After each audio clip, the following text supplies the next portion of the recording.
Recep ayında her güne, her geceye 1'e 100 sevap yazılır. Yalnız Miraç gecesi ve Regaib geceleri 1'e 20 bin kadar sevap yazılır. Bu bir ömre bedeldir. İkincisi, Miraç hüzünden sonra sevinçle karşılaşan Resulullah Aleyhisselatü Vesselam'ın hayatındaki en güzel örneklerden birisini bize sunuyor. Üzüntün ne kadar fazla olursa, acın ne kadar çok olursa, muhakkak ki Allah'ın yardımı da o kadar yakındır.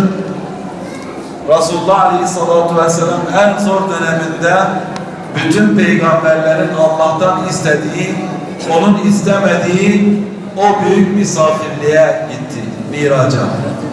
Miraç'ta verilen hediyeler, Kur'an-ı Kerim'de Bakara suresinin 2. ayeti, Âmene Resulü diye bildiğimiz 2 ayet, Allah'a şirk koşmayanların cennete gireceği, ana babaya iyilik etmemizi ve şu anda günde 5 defa kıldığımız ibadetlerin serdarı 5 vakit namazın farz kılındığı mübarek bir gecedir.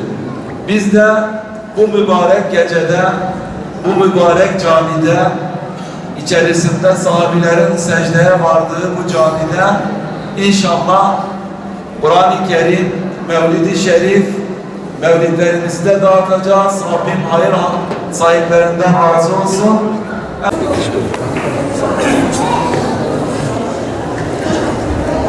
أعوذ بالله من الشيطان الرجيم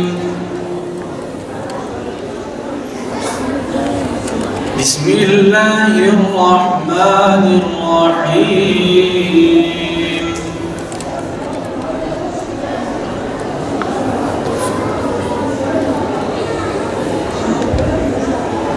ما كان على النبي من حرج فيما فرض الله له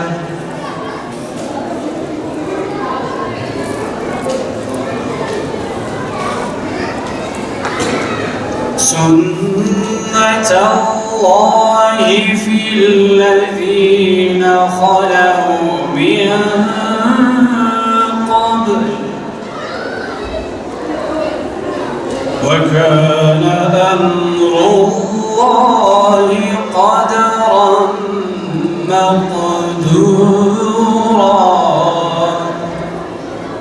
الله العظيم سبحان ربك رب العزة عما يصفون وسلام على المرسلين والحمد لله رب العالمين نبي الأمي وعلى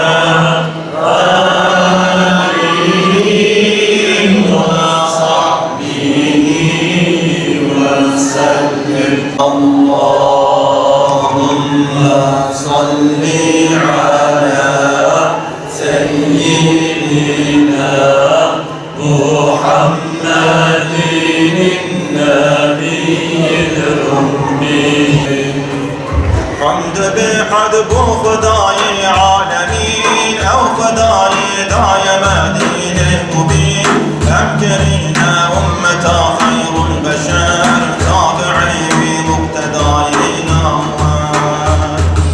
جرد بيتن وجناجك النجار بعشق شوقتهم ببيجن الصلاة عليك يا رسول الله صلاة الله سلام الله عليك يا حبيب الله Aleyhissalatu vesselam. As-salatu aleyke, selamu aleyk, min bâcibül gulâbi. As-salatu aleyke, selamu aleyk. As-salatu aleyke, selamu aleyk. Taha ya Muhammed.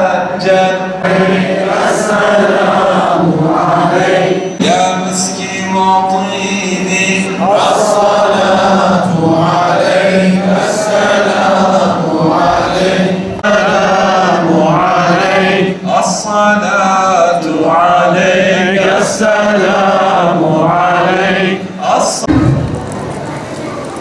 بسم الله الرحمن الرحيم. الحمد لله رب العالمين والعاقبة للمتقين ولا عدوان إلا على الظالمين والصلاة والسلام على رسولنا محمد وعلى آله وصحبه أجمعين. يا أيها المرسلين صلوات الله عليهم أجمعين وإلى أرواح آبائنا وأساتذتنا ومشايخنا ولمن كان له حق علينا إلهي يا ربي حبيبي الحسن محمد مصطفى صلى الله عليه وسلم من huzusu hürmetine bizlere affeyle, bizlere merhamet eyle, günahlarımızı bağışla, ölümüzlerimize merhamet eyle. İlahi ya Rabbi, peygamberin imamlık yaptı ve bütün peygamberlerin toplandığı Kudüs'ta, Mescid-i Haram'da ona Yüce Allah'ın huzuruna çıktığı o yer, Kur'an-ı Kerim'de mübarek olarak isimlendirilen o yeri zalimlerin, Yahudilerin ve işbirlikçilerin musallatı altında Müslümanları oradan muzaffer eyle, gayrimüslimlerin küffarı oradan perişan eyle. Orada mücadele veren bir Müslüman kardeşlerimiz var. İlahi ya Rabbi, onlara sabır, onlara merhamet, onlara güven, onlara sekinet bahşeyle. İlahi ya Rabbi, Bedir'de, Uhud ve Handak'ta ve daha birçok savaşlarda nasıl ki meleklerin gördüğü gibi İlahi ya Rabbi, o Müslüman kardeşlerimize de Kudüs'ta ve daha nice dünyanın birçok yerinde sürüm altında inleyen Müslüman kardeşlerimizi muzaffer eyle.